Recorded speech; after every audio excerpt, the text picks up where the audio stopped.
বিদেশি apple, apple তো আমার দেশে হয় না। বিদেশি আপেল বেশি না খাইয়া দেশের পেয়ারা খান, 2টা আপেলের সমান 1টা পেয়ারা। কোক 7 আপ ইহুদিদের পণ্য না খাইয়া 1টা ডাব খান।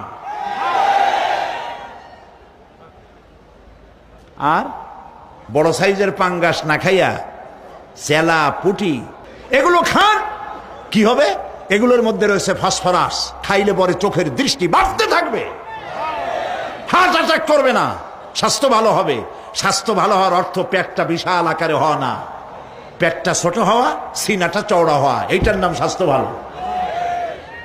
সেই জন্য আল্লাহ রাব্বুল আলামিন এই পৃথিবীতে মানুষগুলিকে সুন্দর করে সৃষ্টি করে তার খাওয়া, চলা ফেরা, ওঠা বসা সব কিছুকে একটি নিয়মতান্ত্রিক পদ্ধতিতে পরিচালিত করেছেন। এটা বুঝলে পরে কল্যাণ, না বুঝলে অকল্যাণ।